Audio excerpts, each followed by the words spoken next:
You must have no end of questions, Guardian.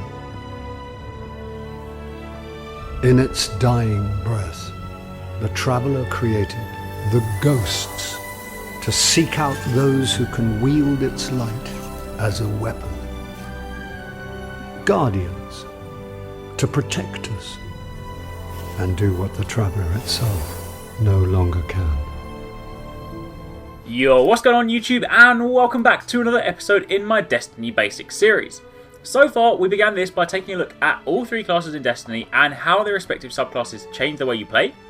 Then we looked at how leveling works in Destiny, the difference between XP and Light, and how you can get to that all-important max rank as quickly as possible.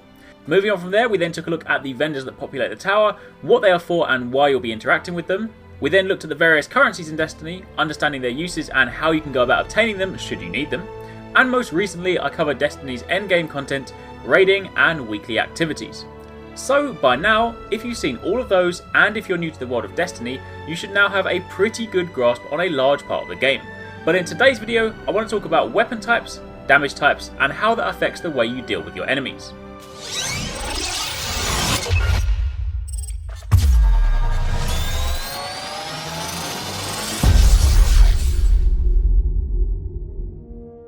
So first of all, I'm going to begin by taking a look at the various weapon types in Destiny.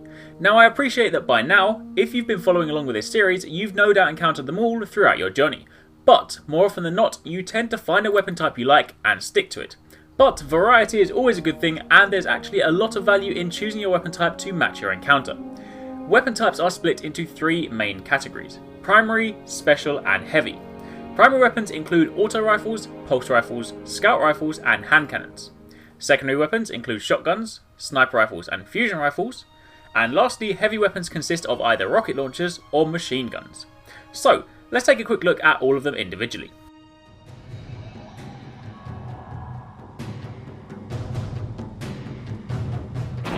First up, primary weapons.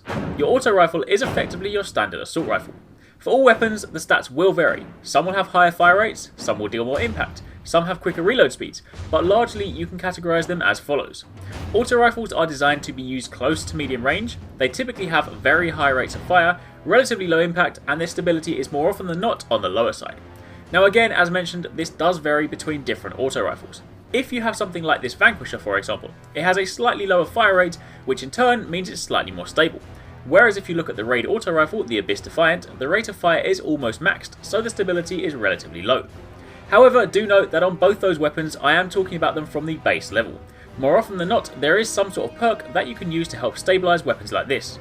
For example, Perfect Balance. As you can see by the green bar, it does in fact considerably increase the stability. But I digress. To recap, auto rifles are typically designed for close to medium range encounters. Their high fire rate makes them like close range chainsaws, designed to take out targets quickly, but if engaging the enemy from a distance, then there is a considerable drop off in your damage. So in other words, these are not for long range. Next up you have pulse rifles. These are designed to be most effective at medium range. They fire in bursts and are therefore good at tracking evading enemies, but are also designed to be a viable weapon to harass enemies both close and far away. These used to be one of the most underused weapons in the game, but thanks to a recent patch, they've had a 9.7% damage increase, making them far more viable. Then you have the scout rifle. This is the long-range primary weapon. It fires single shots and therefore has a considerably slower fire rate than the previous two weapons mentioned. However, that does not mean by any means that it's a bad weapon. On the contrary, scout rifles are extremely effective weapons in both PvE and PvP. But just remember, this is designed for medium to long range encounters, so if you come face to face with an auto rifle, chances are you're in a losing battle. And lastly, you have hand cannons, my personal favourite. These are designed to be optimal at medium range. They too fire single shots like the scout rifle, and while you can fire off bullets in quick succession, this weapon actually rewards paced shots. Despite being optimal at medium range, these can win a lot of gun battles close range so long as you pace your shots and go for the head. Now, let's take a look at secondary weapons. First up, shotguns. This goes without saying, but shotguns are designed to be used at close range. They are a great complement to melee attacks and are designed to reward those that take the risk to get up close. These never used to be that viable in PvE simply because the damage output was low and because getting too close to many of the enemies often ended badly for you. But they too received a recent buff increasing damage against PvE enemies by a massive 100%. Typically, the rate of fire on a shotgun is always going to be on the low side. But more often than not, that's because if you get in close enough, a single well-placed shot should finish the job. Just make sure you make it count. Then sniper rifles. I don't really need to tell you what these are for, but these are quite obviously for long-range engagements. Aim for the head and more often than not, it's a one-hit kill. There are some really cool unique sniper rifles in the game, like this one I'm using here, the Icebreaker, which regenerates its own ammo. Or this one here, the Black Hammer, which will reload the ammo in the clip if you land 3 consecutive precision shots. But either way, irrespective of their perks, unless you fancy yourself as a quickscoper, these are best used at range. And then you have the fusion rifle. These are optimal at medium range, and are designed in such a way as to require a certain degree of planning. See, fusion rifles charge up, so they won't fire out the second you hit the trigger. This means you need to anticipate where your enemy is going to be and charge accordingly. These are very powerful however, so provided you engage the enemy at the appropriate range, a well-placed fusion rifle shot should dispatch your enemy in one hit. Then lastly onto heavy weapons, rocket launchers and machine guns. Let's start with the easy one, rocket launchers. They fire rockets, which explode and deal massive damage, and if shot near the enemy, 9 times out of 10 it's a guaranteed kill. Some rocket launchers hold multiple rockets in the chamber, meaning you can fire multiple rockets before you reload, whereas some of them require reloads after each shot. It goes without saying that you shouldn't use these when standing in front of your enemy. The explosive radius means things will invariably end badly for you as well as your enemy. It's also extremely important to make your shot count. These aren't the fastest things to reload, so if you miss your shot, chances are you'll come out worse off. And then machine guns. These are powerful, extremely high rates of fire, usually with stability or recoil on the lower end, but use these right and they cut through your enemies. Typically, these are used at close to medium range, and when used in a PvP scenario, you don't need many bullets to take out the enemy. So, those are your weapon types. Now let's talk application.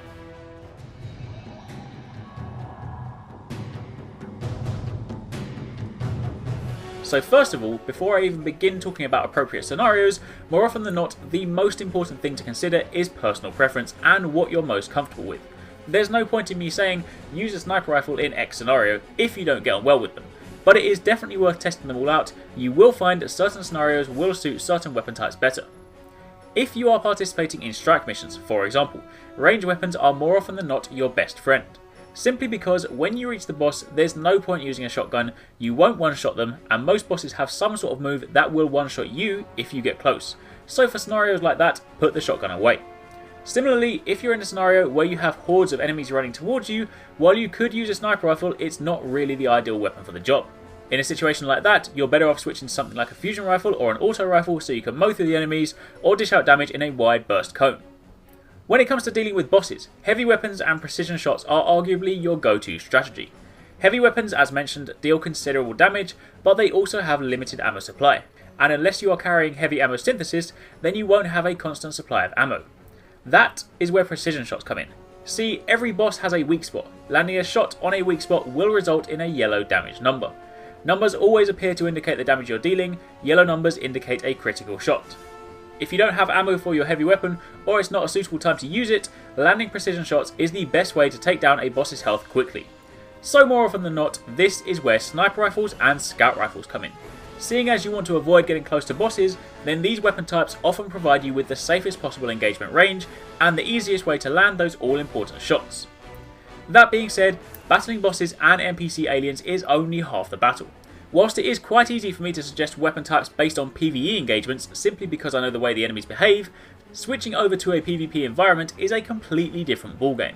When in the Crucible, the only thing that matters is what you feel most comfortable with. Sure, again, I could say on a long range map you want to use a sniper rifle, and on a close quarters map you want to use a shotgun, but there's no point saying that if you're not comfortable with it.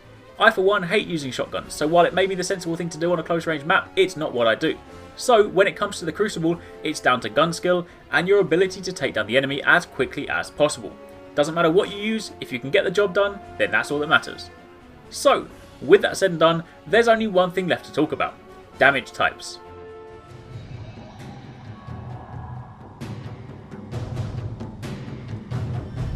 Now I'm not going to go over the various weapon stats and what they mean, as I already covered that in a previous Destiny Basics video.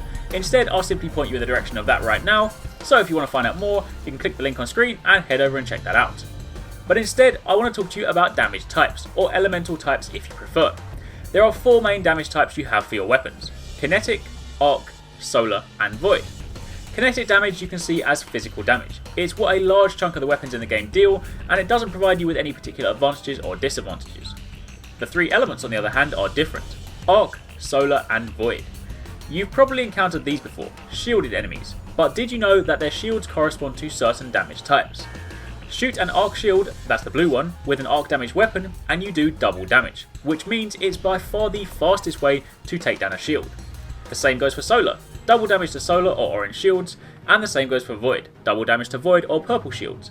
So when engaging an enemy, if you see they have a shield, try where possible to match up the shield colour with the damage type of your weapon. Also, the weekly Nightfall Strike will often have a burn modifier. For example, this week it's Arc Burn for Devil's Lair. This means that damage to and from arc weapons is greatly increased. So while you do more damage using arc weapons, you also take more damage from arc shots, so it's both a blessing and a curse. Typically, aside from a few unique scenarios, certain enemy types will always carry the same shields. For example, Hive Wizards will always have Solar shields, Fallen Captains have Arc shields, or Minotaurs and Praetorians carry Void shields. Try and learn these and remember these if you can, because it will often help you shape your weapon loadout before you go into an encounter. Knowing this ahead of a weekly strike will often make all the difference. And on that note, that is pretty much all you need to know.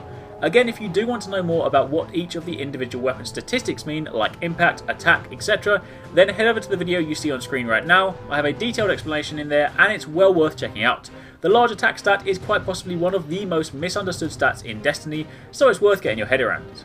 But aside from that, that is it. So thank you very much for watching, hopefully you found it helpful, and as always if you did, don't forget to leave a like and hit that thumbs up button down below, and if you're not already subscribed and you're not already part of the Arekkz Gaming Nation, then make sure you hit that subscribe button so you don't miss a single video. Thanks again for watching, take it easy, catch you next time, peace out.